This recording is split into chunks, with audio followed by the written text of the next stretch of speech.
Catherine et Pablo. Salut Pierre, salut Pablo. Bon, retour d'une semaine, encore une fois, dense sur un plan de l'actualité, mais bon, c'est un peu redondant de le dire, parce que je pense que chaque semaine, d'ici à la présidentielle, l'actualité sera dense. Mais entre autres, fin de semaine, le meeting immersif et olfactif de Jean-Luc Mélenchon à Nantes. On va revenir aussi, évidemment, sur la candidature de Christiane Taubira et la réponse d'Anne Hidalgo. On va faire un tour aussi du côté de la droite avec les dernières déclarations d'Éric Zemmour, mais aussi la prise de guerre, entre guillemets, on y reviendra, de Guillaume Pelletier par Zemmour qui vient semer le trouble un peu dans la candidature de Valérie Pécresse. Et puis on parlera aussi, on dira un mot de Marine Le Pen. Et puis on conclura sur Emmanuel Macron et ses dernières déclarations sur l'université, et puis aussi sur le vote du pass sanitaire qui a lieu ce soir, ou cette nuit d'ailleurs. Et on vient d'apprendre à l'instant d'ailleurs que les Insoumis avaient réuni le nombre suffisant de signatures pour pouvoir déposer un recours. On commence par Jean-Luc Mélenchon, puisque c'était le meeting du jour, un meeting en grand, puisque c'était un meeting, une première mondiale, comme il l'a lui-même dit, mais c'est vrai qu'on en a vu, on en a eu pour nos yeux et puis pour nos oreilles, et puis sans doute sur place, parce que nous n'y étions pas, pour nos odeurs aussi, l'odorat qui était mobilisé. Un meeting vertical où on a parlé d'espace, un meeting horizontal où on a parlé de numérique, un meeting profond où on a parlé des mers et des fonds sous-marins, et puis un meeting aussi où il était question des êtres humains, de nous. Un meeting 360 degrés où il a annoncé deux nouveaux soutiens qui sont des soutiens importants, le député communiste Sébastien Jumel, et puis aussi le maire Génération, proche de Benoît Hamon, Ali Rabé. Allez, peut-être d'abord un mot sur la forme, parce que c'était là-dessus qu'il était aussi beaucoup attendu. Qu'est-ce que vous avez pensé de ce meeting, Catherine et Pablo? Allez, Catherine. C'était réussi.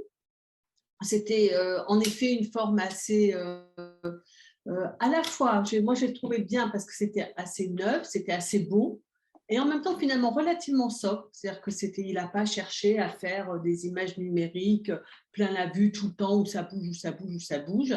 Donc j'ai trouvé que c'était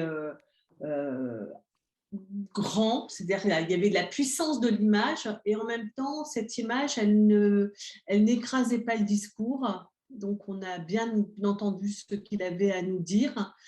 J'ai trouvé que les introductions avec tous les textes qui étaient lus ont apporté de la diversité sur le regard du monde, sur la façon de dire, de le raconter.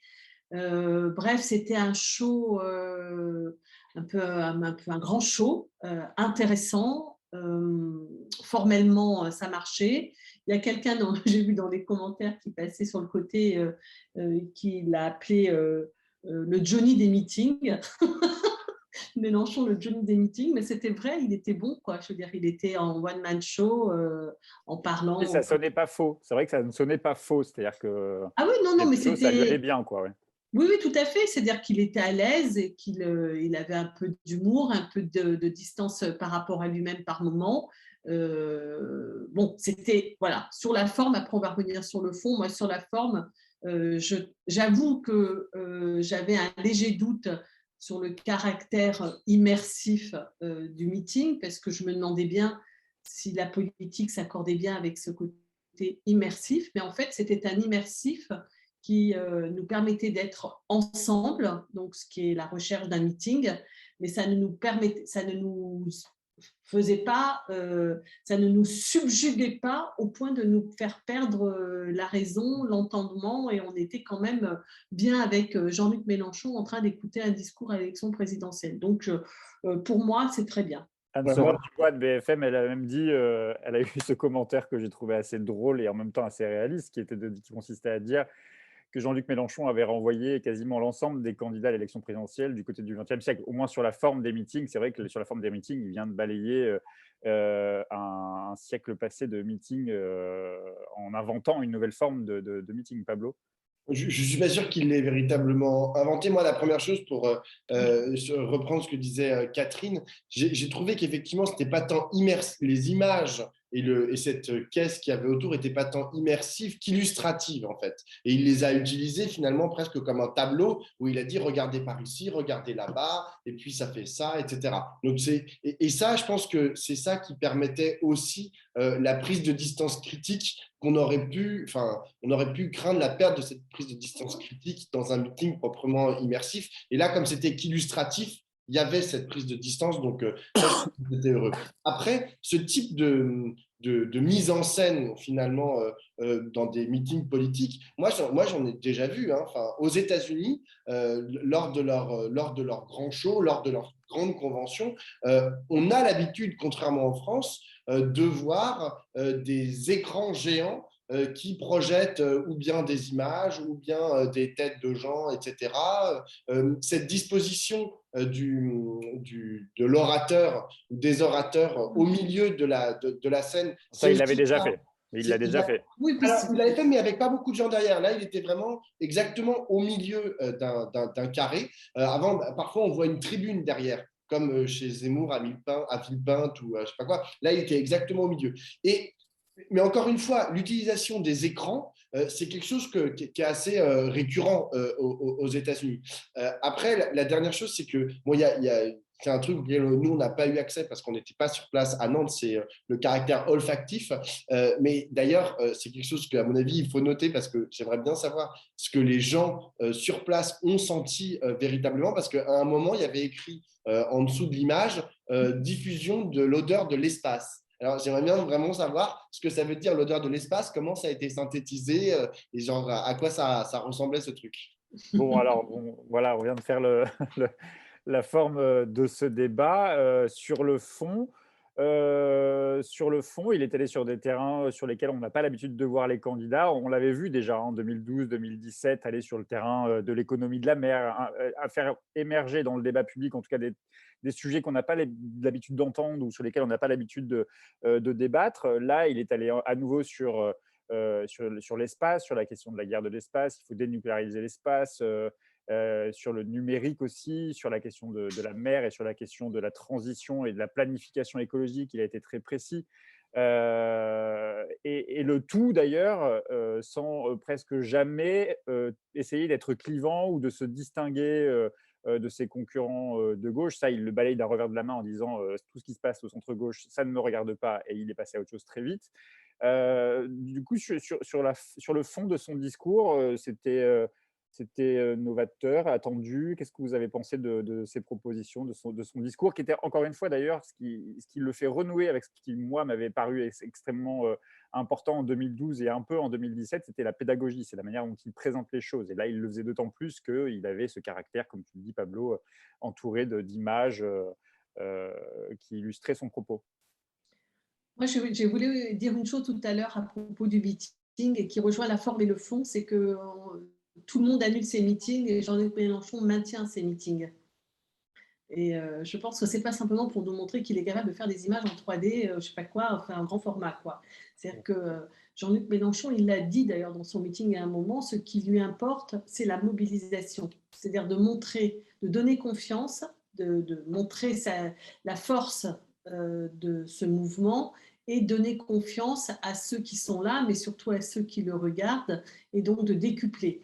Et d'ailleurs, à un moment donné, il a même un peu théorisé le truc en disant, vous savez, moi je suis une tortue, c'est-à-dire que rien ne sert de partir trop Faites vite, confiance à etc. la tortue que je suis sagace. Voilà. C'est-à-dire qu'en gros, il dit, je maîtrise le temps, et le temps aujourd'hui, j'ai accumulé les forces, les structures, etc.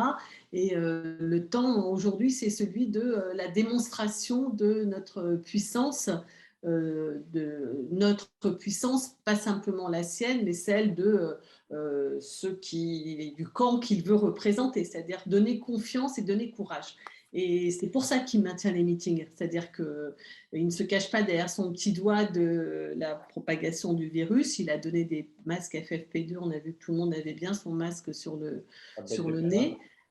qu'il n'a pas tenu compte des jauges puisqu'il est allé jusqu'à 3000, alors que si j'ai bien compris, normalement, ça aurait dû être 2000. Mais enfin bon, tout ça, Ils ont même annoncé 5000 participants au meeting à Nantes. Ah, oui, je ne sais pas si c'est possible, mais je veux dire, il n'y avait pas de gens debout non plus. Parce que Non, mais sans doute à l'extérieur. Ah, d'accord. En tout cas, ce qui est intéressant, c'est de noter que Mélenchon maintient une campagne qui fait appel à la mobilisation. À la fin de son meeting, il annonce sa marche du 20 mars en hommage à la Commune de Paris et puis donc pour demander la 6e République et le partage des richesses et les meetings en hologramme qu'il va faire dans 6 villes de France le 5 avril, donc à une semaine du premier tour. Voilà, je trouve que c'est important à noter parce qu'au fond, ça a à voir la forme mobilisation ensemble, en commun, à voir avec le discours qu'il entendait porter. Donc ça, c'était ma première remarque sur forme-fond, en fait. Après, il y a le discours lui-même, si tu veux y aller, Pablo. Ouais, non, moi je vais juste rajouter quelque chose parce que là je vois que c'est en train d'ores et déjà de tourner sur les réseaux sociaux, notamment du côté de la gauche non insoumise. Hein. Alors je vois, c'est les communistes, les socialistes et les écologistes qui reprennent un passage en fait de ce qu'a dit Jean-Luc Mélenchon, qui a peut-être été un peu emporté par justement son verbe et son côté, voilà, j'essaye de galvaniser les foules dont tu parlais, Catherine. Sur la vaccination. Voilà, c'est un moment où il dit ah, mais voilà, de toute façon, pour répondre à la pandémie, ils vont nous vacciner 1 fois, 2 fois, 3 fois, et tout le monde commence à huer 4 fois. Donc, du coup, la gauche non insoumise dit ah, bah, vous voyez, Jean-Luc Mélenchon est anti-vaccin. Et je pense que c'est là. Surtout qu'il commence sur le pass vaccinal et après il Voilà. enchaîne sur le premier vaccin, deuxième vaccin. Ouais. Voilà, donc il fait huer le pass vaccinal et après il fait huer les différentes doses de vaccin. Donc il y a un. Mais je ne pense pas du tout que Jean-Luc Mélenchon soit anti-vax. En revanche, on atteint il est d'ailleurs tellement pas anti-vax qu'il est de ceux qui plaident pour la libération des brevets pour que tout le monde ait accès au vaccin. Donc, exactement. Mais c'est pour moi aussi une des limites en fait du chef de guerre un peu qui fait un discours de plus d'1 heure pour essayer de remotiver ses troupes et qui le fait de façon tonitruante et brillante. Hein. Mais au bout d'un moment, bah, bien sûr, il y a des moments où il peut se faire un peu emporter par une foule qui est, je dirais pas en délire, mais qui applaudit, qui hue, qui répond à chacune, en fait, qui répond à chacune de ces phrases ou de ces slogans par des salves d'applaudissements ou des salves de huées. Et là, c'est une des limites. Bon, je trouve ça un peu dégueulasse de prendre une toute petite partie et puis d'en faire d'imaginer qu'il y a toute une logique derrière. Enfin voilà, je tenais à le noter. Parce que ça rejoint aussi le tour et la forme. Sur le contenu quand même.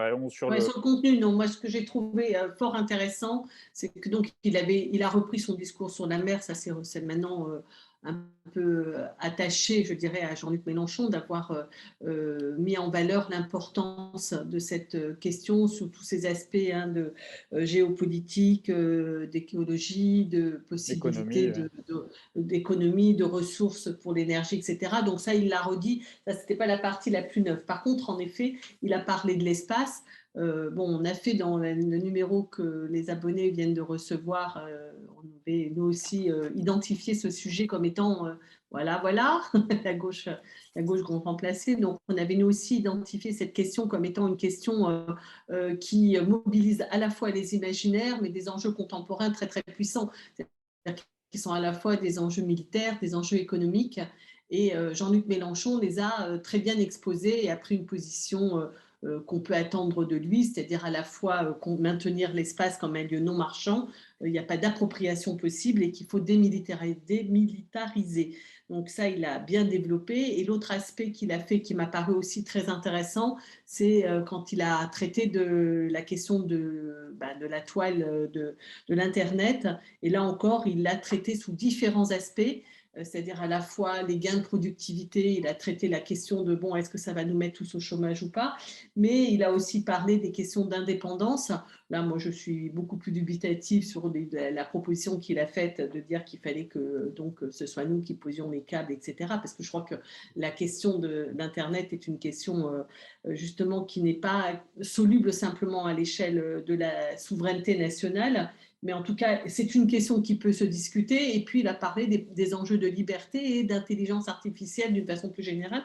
Donc, ce que je veux dire par là, c'est que Mélenchon réussit, une fois encore, à politiser, à introduire dans le débat politique, à politiser et à rendre populaire des enjeux qui sont des enjeux majeurs de notre temps, et il les expose dans leur complexité, dans leurs différentes liaisons, enfin leurs implications de tous ordres, qu'ils soient politiques, économiques, culturels, etc.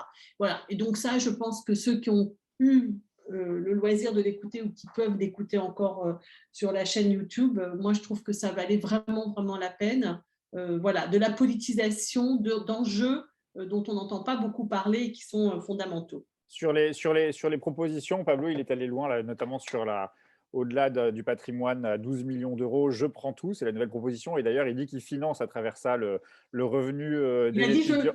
Il dit je donne tout. Oui, alors c'est vrai. Mais je prends tout, c'était la référence à marché, qui était aussi 4 millions, je prends tout. Et là, il a dit, ça m'amusait de dire ça, mais là, ce que je veux dire, j'ai trouvé que la bascule était c'est vrai. Je donne tout, et notamment aux étudiants qui recevront un revenu mensuel de 1 036 euros. Il y a quelques propositions nouvelles quand même dans son meeting d'aujourd'hui. Ouais, non, en fait, juste pour prolonger, je suis d'accord, ça c'est une proposition qui est évidemment nouvelle. Pour prolonger ce que disait Catherine, moi j'aimerais faire la comparaison en fait avec le discours d'Emmanuel Macron qu'il avait fait pour France 2030, oui. Où en fait il s'était aussi projeté, il avait aussi parlé des questions spatiales et mais il a aussi même parlé de la mer, je crois, un peu. Enfin, il avait parlé, il y avait et du numérique. Il y avait beaucoup de choses en fait qui se recoupaient avec le discours de Jean-Luc Mélenchon, ou plutôt qui s'opposaient avec le discours de Jean-Luc Mélenchon. Mais moi, il y a une chose qui m'a frappé, c'est que le discours de Jean-Luc Mélenchon est un discours qui est à ce stade très théorique et qui dit voilà la société que je voudrais vous proposer, dans laquelle j'aimerais que nous vivions en 2030 ou en 2025. Il n'a pas récité le programme de l'avenir en commun, c'est certain. Il n'a pas récité les 500 propositions de l'avenir en commun. Il a tracé une trajectoire. Mais en fait, c'est au-delà de ça. C'est que Emmanuel Macron, lorsqu'il parle de France 2030, il dit voilà ce que nous faisons aujourd'hui. Et parce que nous faisons ça aujourd'hui, voici l'état de la recherche actuelle, voici l'état de nos industries actuelles en matière de numérique, en matière de je ne sais quoi, de poser des câbles sous-marins, par exemple. Voilà où est-ce que nous allons aller. Parce que nous allons… Mais il s'appuie sur une réalité qui est la réalité du présent. Quand Jean-Luc Mélenchon parle, parfois, j'ai l'impression que c'est un peu déconnecté de la réalité de ce présent. Voilà, je vais me faire pourrir par les insoumis, mais c'est-à-dire que j'ai l'impression… C'est tout le temps. De toute façon, on se fait pourrir par les insoumis. Allez. Parce que je le trouve très intéressant. En fait, le monde que Jean-Luc Mélenchon nous propose est hyper intéressant. Comme dit Catherine, il arrive à politiser énormément de sujets. Le seul truc, c'est que moi, ce que j'ai noté dans ce discours de plus d'1 heure, c'est qu'il n'a parlé d'aucune, ou pratiquement, sauf si je me suis trompé, mais il n'a parlé d'aucune lutte en cours. C'est-à-dire il n'a même pas parlé des Gilets jaunes, ou si je ne me trompe. Il n'a pas dit… il ouvre le meeting quand même sur les luttes féministes, sur la révolution MeToo, avec des lectures, avec le chant. Oui, alors je suis désolé, moi, j'ai pas en fait, l'hymne des femmes qui commence dès le début du meeting quand même. Il y a eu plusieurs références tout au long du meeting quand même à des luttes. Alors, mea culpa total. J'ai juste regardé la partie de Jean-Luc Mélenchon. J'ai pas regardé les lectures auparavant. Donc, peut-être effectivement que c'était avant son discours. Mais ce que je veux dire, c'est ce qui est important, mais moi, je l'ai déjà dit dans différents débriefs et même dans des papiers, c'est-à-dire ce lien, en fait, entre la réalité des luttes et la matérialité des luttes d'aujourd'hui et le monde que l'on propose, le monde que l'on veut proposer, le monde qu'un responsable politique qui est candidat à l'élection présidentielle veut proposer, à mon avis, c'est une des choses les plus importantes et c'est une des choses aussi les plus difficiles à articuler pour ne pas apparaître comme un candidat qui, en gros, arrive avec un programme clé en main et dit, écoutez, moi, puisque là, parfois, à l'écouter, Jean-Luc Mélenchon, on a l'impression qu'en un mois, tout est fait.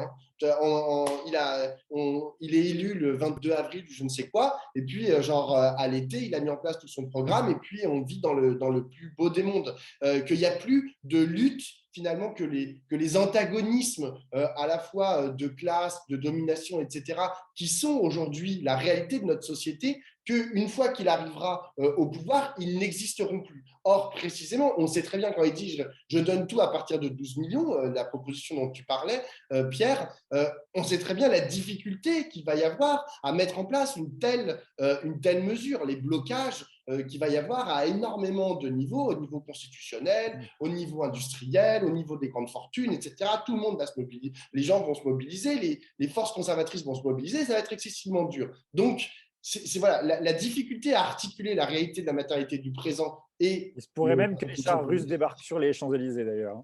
Alors, bon, moi, je comprends bien ce que tu dis et c'est pas faux. C'est-à-dire que là, c'est Jean-Luc Mélenchon est en campagne électorale. La une de Libération, c'était « Donnez-moi le mandat et vous allez voir », quelque chose comme ça. Donc, il y a quelque chose dans l'insistance sur le moment décisif du vote. Mais parce que c'est ça qu'il fait là en ce moment. Hein. Ce qu'il est en train de dire, c'est « faut voter pour moi, pas voter pour Jean-Luc Mélenchon ». Donc, c'est sur ça qu'il insiste. Mais il se trouve par hasard que cet après-midi, j'ai aidé mon fils qui faisait un devoir sur le Front populaire. Il est en troisième, c'est son programme. Et donc, et en fait, je me replongeais dans ce qu'a été ce temps où il y a l'élection. Et dans la poursuite de l'élection, il y a un mouvement d'une mobilisation extraordinaire. Et ce que je crois, c'est que je pense pas… Je te rejoins, Pablo, que ce n'est pas présent dans le discours et ce n'est même pas peut-être complètement pensé comme ça. Mais bien que Jean-Luc Mélenchon parle beaucoup de la révolution citoyenne et qu'il n'y a que des révolutions citoyennes, dit-il dans une interview qu'il vient de donner au site Ballast, je crois, ou je ne sais pas, Ballast, oui. Il dit qu'il n'y a de révolution que citoyenne et que lui, il veut faire une révolution citoyenne. Mais c'est vrai que comment ça va se faire, comment cette présence, cette participation va se faire, c'est pas tellement porté dans le discours, voilà, en dehors de on va faire une constituante, on va réinventer les institutions, etc. Ça peut être une manière de créer un lobby citoyen hyper puissant pour porter… Voilà, mais bon, d'une façon générale, ce que je pense, c'est qu'en effet, c'est pas, je ne crois pas que ce soit tout à fait le fort du discours de Jean-Luc Mélenchon, cette dimension de la place effective et nécessaire, même incontournable, de tout un chacun pour que ça change. Et bon, pour l'instant, son insistance est sur le fait qu'il faut avoir un moment politique qui sera celui de l'élection présidentielle. La suite de l'histoire, on verra. Bon, bonne transition justement à la suite de l'histoire. On verra dans les prochaines semaines les effets ou non de ce meeting. L'autre événement… Il a dit quelque chose qui était pas mal, hein, en fait. Hein. Moi, j'ai trouvé il a assez clairement dit, alors d'une façon, évidemment, comme tu as dit, là, sur l'histoire du pass, c'était pas génial, mais à un moment donné, il a dit les petits bourgeois qui disent que j'ai mauvais caractère. Bon, ouais, je pense qu'il n'y a pas Ils ont pour partie raison.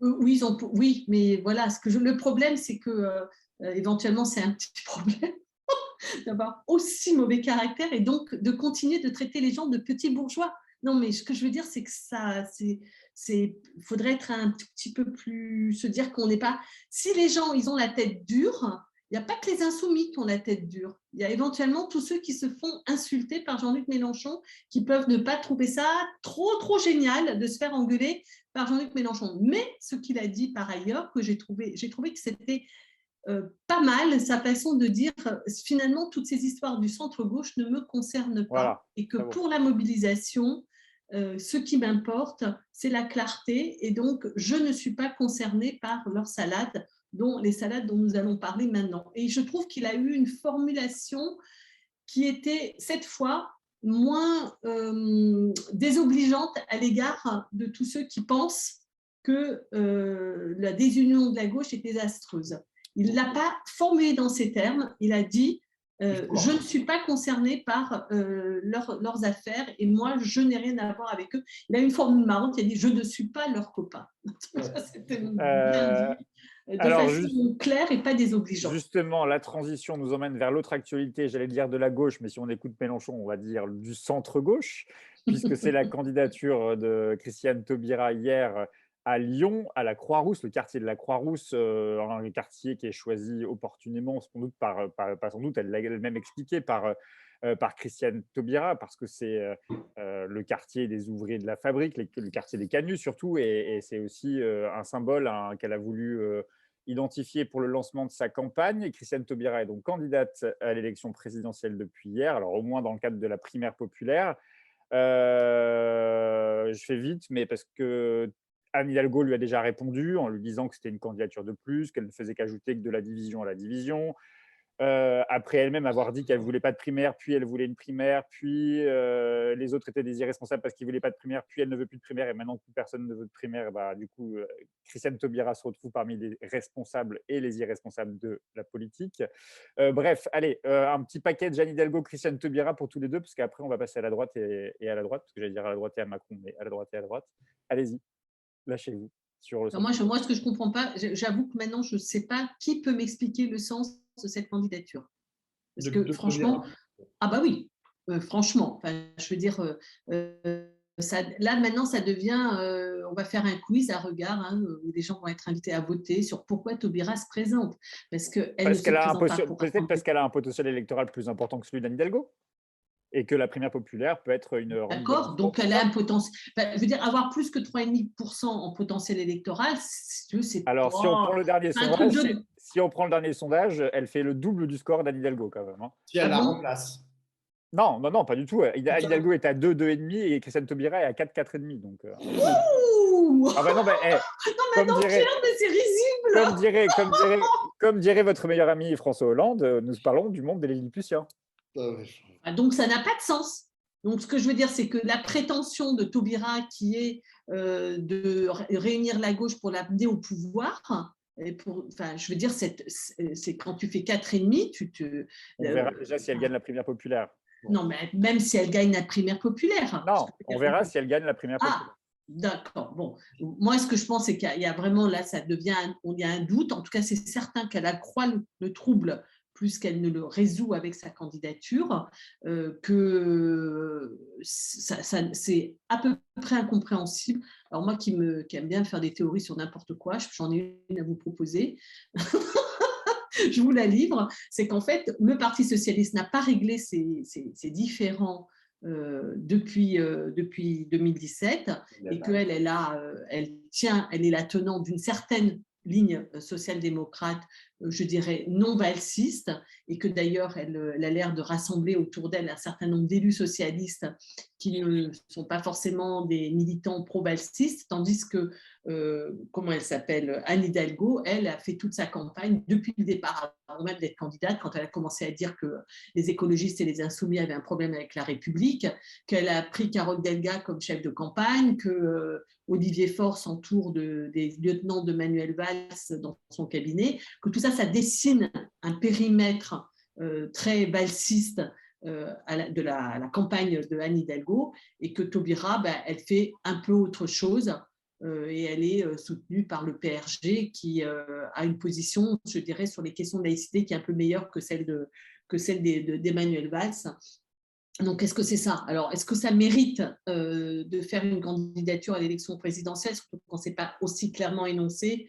Ce n'est pas évident, mais moi, en tout cas, je n'ai pas d'autres propositions à vous faire sur pourquoi Taubira se présente sans ça. Allez, vas-y, Pablo, à toi ton analyse. Avant qu'on parle ce que je trouve extraordinaire, c'est que tous ces gens, mais ça commence avec Anne Hidalgo et là, c'est en train de se terminer avec Christiane Taubira, pensent pouvoir faire l'union de la gauche par l'extérieur. C'est-à-dire que jamais ils ne prennent leur putain de téléphone pour se dire, bon, attends, je suis Christiane Taubira, j'appelle Anne Hidalgo, en fait, avant de me lancer dans la campagne pour savoir comment est-ce qu'on peut se mettre d'accord sur quelque chose. Et quand je dis je prends le téléphone, c'est je fais une réunion, je monte un plan, en fait, un plan de stratégie politique.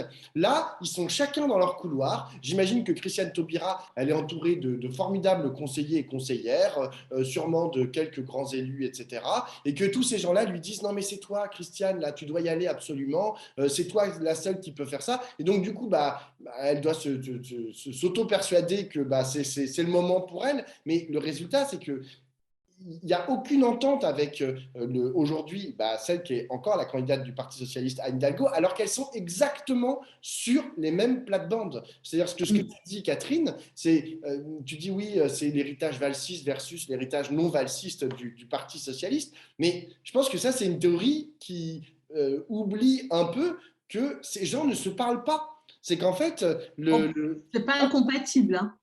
Oui, oui, c'est pas incompatible. Mais ce que je veux dire, c'est que les gens qui sont autour de Christiane Taubira, je pense qu'ils ne parlent pas aux gens qui sont autour d'Anne Hidalgo. Et donc, du coup, ils peuvent toujours essayer de parler comme ça à la télévision, aller faire des grandes tribunes ou faire des tweets ou des sorties sur le terrain. Tant que ces gens-là ne se parleront pas, ils n'arriveront à rien. Donc, c'est certains qui vont Oui, dans enfin, le mur. je ne pense pas que c'est simplement un problème de se parler. Le problème, c'est qu'ils n'ont pas trouvé la façon de sortir du social-libéralisme. Pour l'instant, ils sont englués là-dedans. Et donc, tant qu'ils ne trouveront pas une manière d'être social-démocrate, parce que moi, je ne crois pas du tout à la fin de la social-démocratie, mais tant que la social-démocratie ne trouvera pas une alternative au blairisme et au social-libéralisme, elle sera dans la mouise et elle se disputera sur les théories fumeuses de Manuel Valls. Voilà. Donc, moi, je crois que c'est plus qu'un problème de se parler, c'est un problème de trouver une autre manière d'être social-démocrate. Je leur souhaite du plaisir, moi, ce n'est pas mon problème, mais ce que je veux dire, c'est que je pense que c'est ça le problème, c'est ça leur question. Alors, il y en a un qui a mis l'étouffoir sur le sujet. Hein. Ils n'ont pas discuté. Hein. Il y en a un qui a su décrocher son téléphone et prendre son téléphone pour appeler un candidat, c'est Guillaume Pelletier qui a réussi à joindre Éric Zemmour et à le rejoindre même, puisqu'il est devenu son porte-parole. On n'en a pas parlé la semaine dernière au débrief parce qu'on a appris un peu plus tard que dimanche dernier, d'ailleurs, dans le JDD, il rejoignait Éric Zemmour.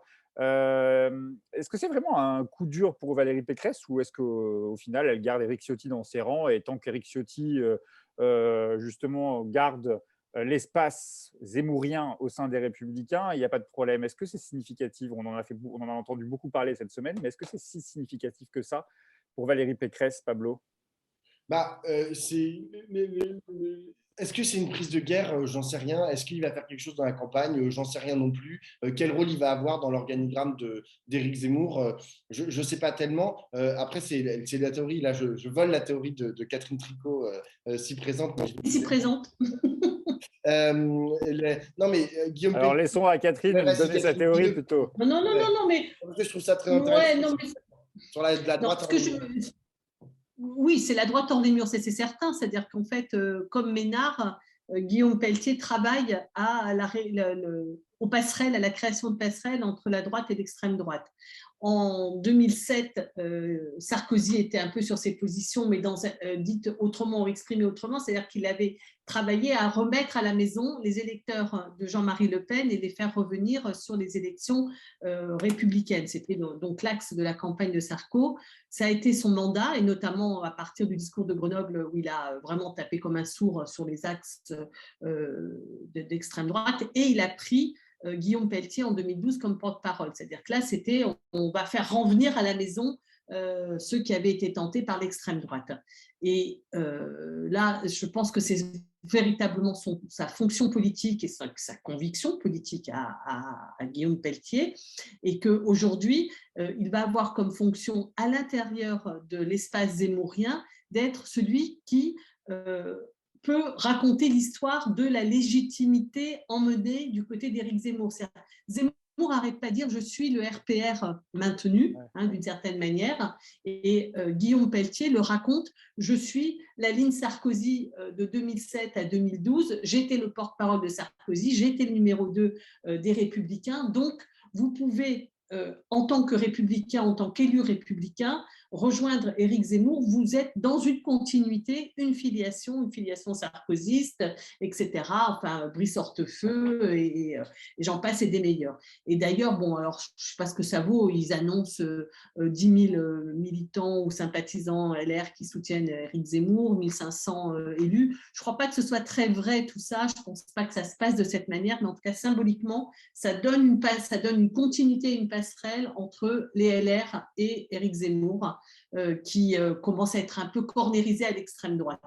pour prolonger la pensée de Catherine et pour la nuancer un peu, c'est que je pense qu'effectivement, ça crée une continuité, mais juste une continuité d'incarnation. C'est-à-dire qu'on se dit, j'imagine, lorsqu'on est LR et qu'on est un peu attiré par le discours d'Éric Zemmour, ah bah tiens, il y a des gens qui ont fait le pas, alors pourquoi pas moi?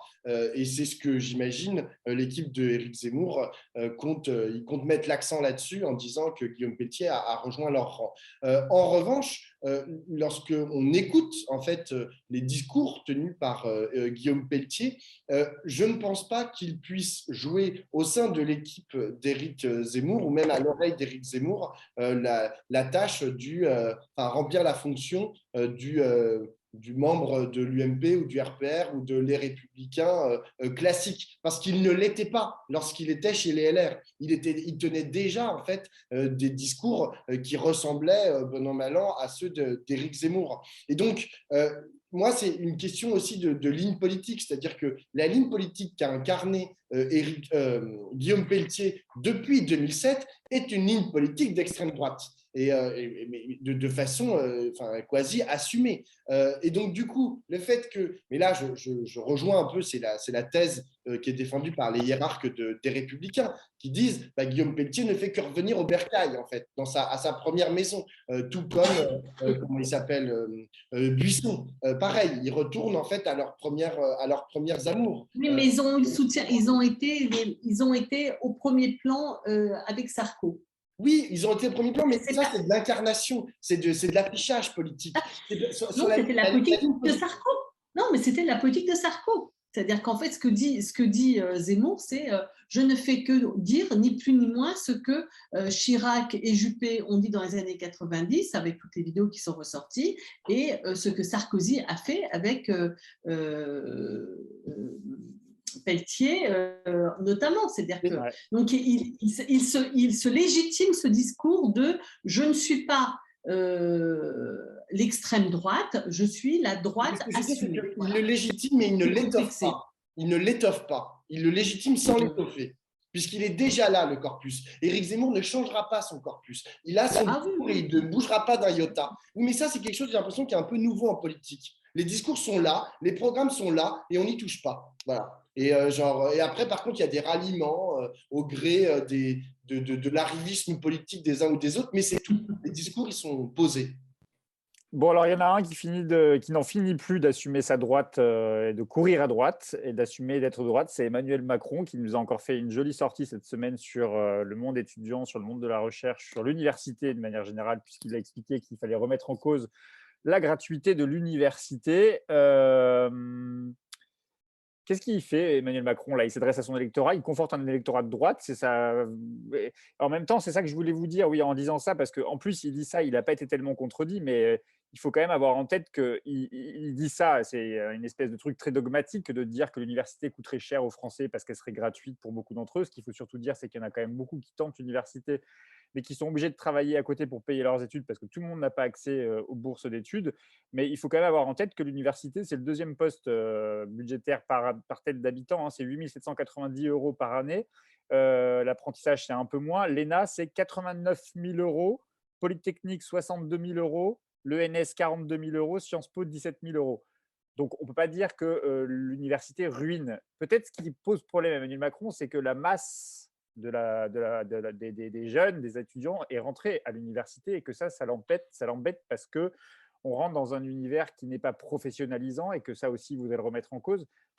Bref, de quoi ces déclarations sont-elles le signe? C'est le signe que… Moi, je pense que c'est le signe que si Emmanuel Macron est réélu en 2022, c'est-à-dire là, dans quelques mois, le deuxième quinquennat sera une boucherie sociale. C'est-à-dire que… Quoi? On n'a pas entendu. Une boucherie sociale, mais c'est-à-dire sur tous les plans. C'est-à-dire qu'il y a, en fait, finalement, il y a, je pense, aucun secteur qui échappera à la règle de la bonne gestion comptable et budgétaire telle que lui, à mon avis, l'a en tête et telle que les gens autour de lui l'ont en tête. C'est-à-dire que aujourd'hui, en fait, il est très, entre guillemets, entre très gros guillemets, pragmatique. C'est-à-dire qu'il voit que l'université, bah, ça coûte un peu trop cher à l'État. Bon, bah, il se dit, bah, autant privatiser. Hein.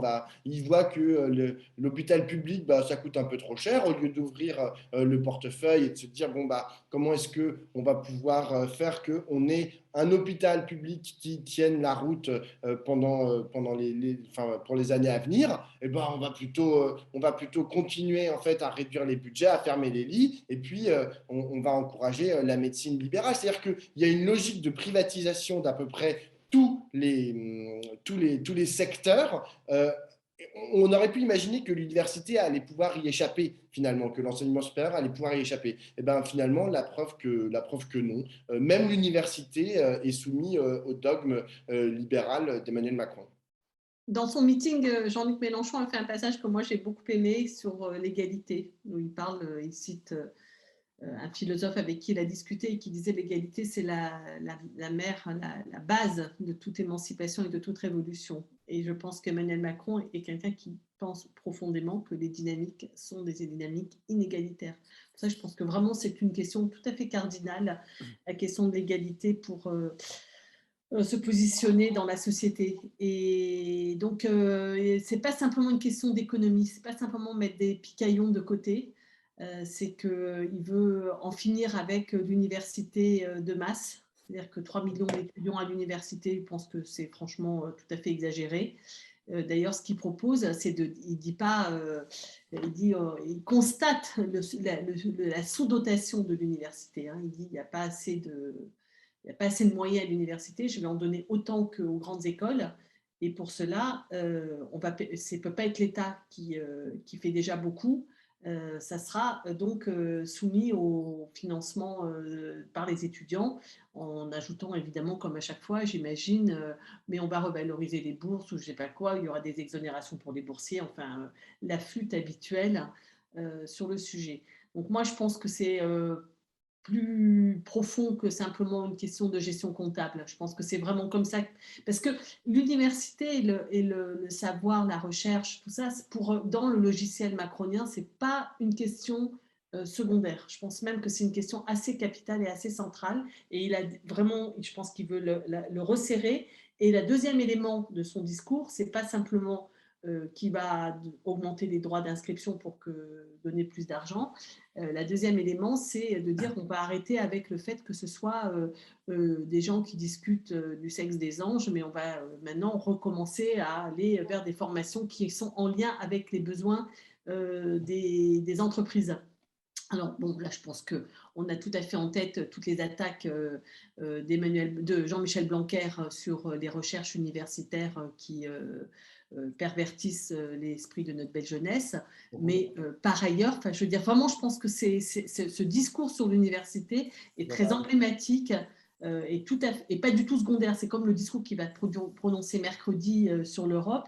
Il y a quelques éléments comme ça qui sont marqueurs dans le projet macronien et celui-là, c'en est un assez important, quoi. Voilà, donc ceci étant, moi, je ne sais pas si on a encore le temps de se dire 2 mots sur Macron. Vas-y. Parce que moi, j'ai un tout petit truc à dire, c'est que cette question de l'université et, alors tu disais, ces recherches sur le sexe des anges, en fait, la gauche non plus n'y a pas vraiment répondu. C'est-à-dire qu'aujourd'hui, de façon très pragmatique, lorsqu'on voit le nombre d'étudiants qui rentrent dans l'université en abordant des matières finalement très généralistes ou bien très précises, tu vois, mais qui n'ont pas tellement de rapport ensuite avec ce qu'ils vont faire par la suite, bah, c'est vrai qu'on se dit c'est un peu compliqué, c'est-à-dire qu'il y a des gens qui arrivent après 21 ans, c'est-à-dire après leur licence, qui se disent bon bah nous maintenant on a envie de travailler, ce qui est logique hein, comme vouloir, et ils se retrouvent avec une licence d'histoire qui ne leur permet pas en fait, d'être embauchés. Et ça, c'est une question, à mon avis, auquel la gauche va falloir Ouais. Oui, ben moi, je pense que On pourra en rediscuter. Ouais, mais on enfin, pourra en moi, ce que je discuter parce que pense, là, à mon avis, oui, on peut en parler pendant longtemps parce que je pense qu'on oui, aura mais des accords. le fait d'avoir une université qui forme avec une acception large du savoir, je pense que c'est la meilleure façon de préparer le futur. Ah oui. Complètement d'accord. Moi, je suis architecte et je sais qu'il y a moins d'un quart des gens qui font des études d'architecture qui deviennent architectes. Ils ne deviennent pas rien, les autres. Ils font autre J'en chose conviens et ils tout à fait. mobilisent leur savoir dans d'autres façons d'être. Et pour ça, il faut que les Allez, entreprises soient Pablo. adaptées Oui, en oui, fait, oui, oui, prises on a dit autour qu'on de en là où les reparlerait, Pablo. étudiants ont une licence d'histoire. Ok. Allez, on a été très long aujourd'hui, mais c'était utile parce qu'on avait beaucoup de sujets à évoquer Moi, j'avais ensemble. un dernier petit mot à dire sur Macron. Ah, on a été très long, Ouais, ça fait 1 heure déjà, ouais. mais Bon, allez, ok. juste un dernier mot, c'est que je pense que les choses sont en train de tourner vinaigre pour Macron, notamment sur la question de la gestion de la crise sanitaire. C'est-à-dire que je crois que ce qui s'est passé cette semaine est un indice assez fort d'un doute profond qui est en train de s'installer sur la gestion de cette crise sanitaire, c'est-à-dire et que c'est en train d'englober une critique sur l'autoritarisme, sur la désinvolture à l'égard des libertés individuelles. Je pense que sur la mauvaise gestion à l'école et le rapport entre Blanquer et le personnel de l'éducation nationale, je pense que tout ça est en train de coaguler pour c'est étrange comment ça se passe, les choses. Mais là, je pense qu'avec le pass vaccinal, il est allé trop loin, d'autant qu'on voit bien que la vaccination n'est plus elle prémunit des formes graves, mais pas de la transmission, et que d'imposer à tout le monde, ad vitam aeternam, de présenter son QR code comme dans les films, comme dans les livres de science-fiction, qu'on est badgé, désactivé, etc. Il y a quelque chose là qui, ça n'a plus de rapport avec l'efficacité prétendument recherchée, et par ailleurs, c'est quand même très attentatoire aux libertés et dans la symbolique que cela représente. Je pense qu'il y a quelque chose qui dissonne là maintenant, et leur autoritarisme et leur technophilie qui rentrent qui matchent là, je pense que ça peut tourner mal, vinaigre pour eux sur cette affaire. Ouais, et Je le souhaite. je confirme, je le disais en tout début de débrief, mais ça y est, les 60 députés viennent de saisir le Conseil constitutionnel pour dénoncer justement les atteintes graves aux droits et libertés fondamentales que tu viens d'évoquer, Catherine. Allez, on finit avec le sourire. Vous avez 2 coups de cœur chacun. Ouais, pour moi, c'est pas Pas un coup de vraiment. cœur chacun. Ouais, moi, c'est pas un sourire parce que c'est pas un truc super marrant, mais je trouve ça. Non, non, c'est pas. Mais je trouve ça super intéressant. C'est le bouquin de Jérôme Fourquet, La France sous nos yeux. C'est un livre, c'est une somme de monographies qui montre comment en 30 ans la France a changé. Et alors, ce qui est très intéressant, c'est que ce n'est pas des livres, c'est pas des chiffres, c'est pas des statistiques, c'est vraiment des petites enquêtes de terrain qui montrent comment il y a 30 ans, il commence par ça, par dire en 30 ans, le jour où la semaine où fermait Renaud-Billancourt s'ouvrait Disneyland, et que ces 30 ans-là, ça a produit quoi dans les modes de vie, dans l'organisation des territoires et dans les votes et les représentations politiques. C'est très, très bien fait. C'est très plaisant à lire. Je vous le recommande, La France sous nos yeux de Jérôme Fourquet. Pablo? Et moi, je voulais vous parler d'une série, mais dont j'ai que vu le premier épisode parce que c'est le seul qui a été mis en ligne pour l'instant. Une série qui est disponible sur la plateforme d'Arte qui s'appelle Vigile, qui est une série britannique qui se passe dans un sous-marin atomique. Et c'est un peu, ça résonne bien avec ce que disait Jean-Luc Mélenchon, qui veut mettre fin à notre politique de dissuasion atomique. Et c'est assez fort parce qu'en fait, on voit que ces sous-marins atomiques que parfois, j'imagine, enfin moi, que j'imagine totalement déshumanisés, en fait, il y a des gens dedans. Alors là, c'est une enquête policière, hein, mais c'est hyper claustrophobique ou phobant, je ne sais pas comment on dit. C'est hyper prenant et je trouve que par rapport au discours de Jean-Luc Mélenchon, moi, ça m'a, comme j'avais vu la veille le premier épisode, je me suis dit, ouais, en fait, il a raison, on ne peut pas laisser des gens dans un aussi petit habitacle être responsable, pouvoir appuyer sur un bouton et pouvoir être responsable d'autant de morts et de destruction. Moi, mon coup de cœur, il va être hyper facile parce que ça sort cette semaine. Donc, il faut aller dans toutes vos bonnes librairies. Il sort cette semaine, donc dans toutes les bonnes librairies. Il est vraiment top. Il y a plein de bonnes choses à lire dedans. Il y a un dossier avec des invités de choix. Et vous pouvez aller voir sur le site. Il y a tout le sommaire qui est sur le site www.regard.fr. Et dans les autres coups de cœur, Catherine, tu avais un autre coup de cœur maison à donner, je crois. Oui, je voulais vous convier à vous mettre sur TikTok et à regarder les premières expériences de Pablo Pi-Oulivien introduisant les midinales sur TikTok. Donc, ça vise un public de 15-30 ans, quoi, on va dire. Moi, je trouve ça audacieux, marrant, très bien. Voilà. Donc, si vous avez TikTok, vous ou vos enfants, allez jeter un œil.